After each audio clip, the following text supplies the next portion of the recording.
Há exatamente 60 anos, os Beatles estavam começando uma das fases que transformou a carreira deles. Quer saber o que foi? Então se liga no Music Hacks de hoje. Music Hacks. Fala, hackers da música, tudo bem? Marcos Borer do Music Hacks aqui, e hoje eu vou te contar um dos segredos por trás do sucesso dos Beatles.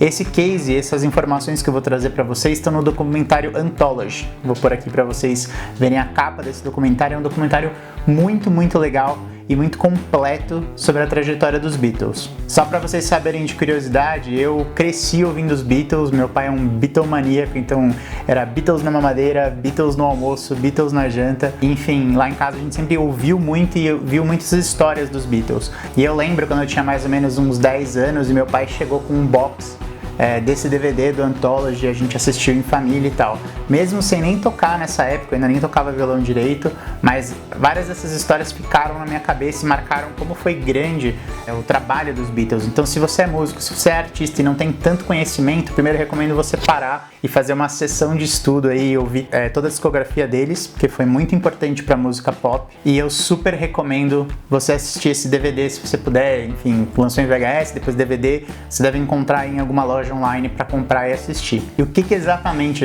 eu vou programar esse vídeo pro dia 17 de agosto, exatamente porque foi no dia 17 de agosto de 1960 que os Beatles desembarcaram em Hamburgo, na Alemanha. Eles eram super novos, o George Harrison ainda era menor de idade, tinha só 17 anos, então ele teve que esconder a idade dele. E os Beatles não era exatamente a formação que a gente conhece com Joe, Paul, George e Ringo, né? O Ringo ainda não tinha entrado, então na bateria tinha o Pete Best e eles tinham um quinto integrante também. E nessa fase de Hamburgo, eles foram lá para tocar nos clubes, para tocar nos bares, eles conseguiram uma proposta de emprego, então eles tocavam, basicamente eles terminavam de tocar e entravam as meninas para fazer striptease, então eles tocavam nos clubes assim, da madrugada.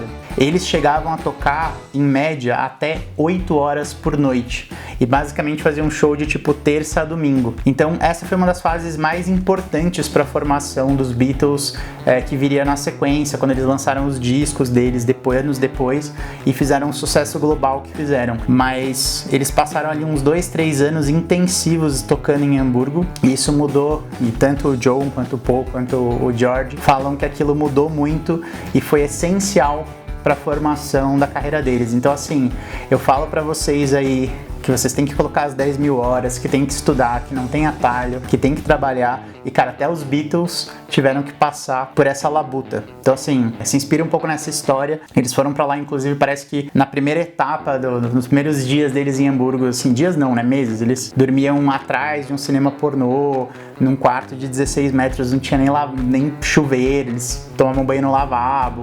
Então tipo, uma situação bem punk rock que eles passaram ali por bastante tempo. Eles passaram por N perrengues até poderem se tornar o sucesso global que eles foram. Cara, esse documentário tem tanta coisa interessante que é difícil falar tudo.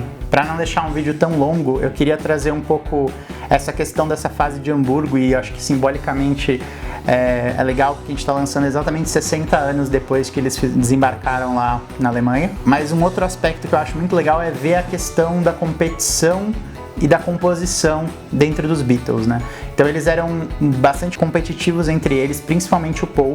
Era um cara que queria ser excelente cantando, excelente tocando e excelente compondo. Então estudava muito, tocava baixo, tocava violão e guitarra, tocava piano. E eles compunham num nível assim, de compor todo dia, de compor sem parar e tal. E se você ver esse documentário, eu lembro que, acho que se não me engano foi Yesterday, que ele sonhou com a música. Então ele dormiu e aí sonhou com a composição e acordou e já foi lá escrever e anotar e tal. Então brincam que quando você tá estudando inglês pra caramba, e aí a hora que você chegou no nível que você realmente sabe falar inglês é quando você sonha em inglês.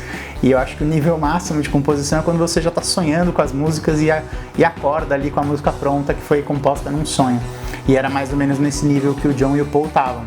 Isso é uma coisa muito bacana de ver. Acho que uma outra coisa que é legal desse documentário é que eles pegaram uma época que tipo, o recurso era muito escasso. Eu lembro que o Paul e o John novos assim, eu peguei uma fase que para você aprender a tocar guitarra você comprava a revistinha na banca, depois surgiu os primeiros sites de cifra na internet, mas era muito mais rudimentar do que é hoje. E na época deles, quando eles queriam aprender um acorde novo, de vez em quando eles ouviam falar que tinha um cara do outro lado de Liverpool que sabia fazer um acorde diferente. E eles pegavam o violão, pegavam um busão, atravessavam a cidade e iam conversar com o cara.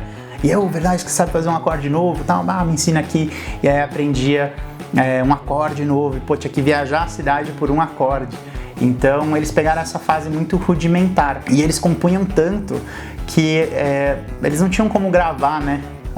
Hoje em dia você vai lá, tem uma ideia e grava no celular rapidinho, mas eles não tinham esse recurso.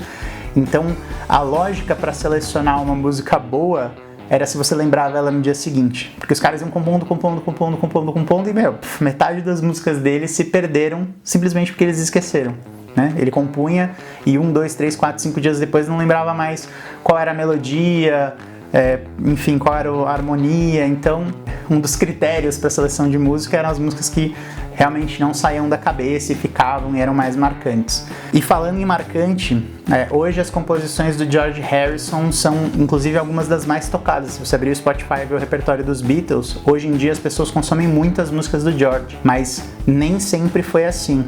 O John e o Paul eram os caras que compunham mais, e eu acho que isso fez com que o George, apesar de compor com menos frequência, ele tivesse que fazer um esforço N vezes maior para se destacar como compositor do lado dessa dupla, né, do John e do Paul. E eu acho que o George foi um compositor brilhante, Pega lá Here Comes the Sun, While My Guitar Gently Weeps, mas olha que legal, olha o que a gente pode extrair de lição daí. Já viu aquele papo de que você é a média das 5 pessoas que você anda mais? Então, como o George tinha ao lado o John e o Paul, ele no mínimo precisava compor músicas tão boas quanto.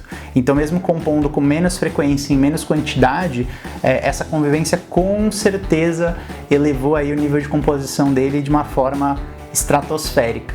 Então, se liga aí com quem que você está andando, investindo o seu tempo e compondo junto de repente. Então, resumindo o vídeo de hoje, primeiro, você precisa colocar as horas de estudo, as horas de trabalho, não tem atalho. A regra das 10 mil horas funciona e até os Beatles tiveram que colocar as 10 mil horas deles para chegar lá.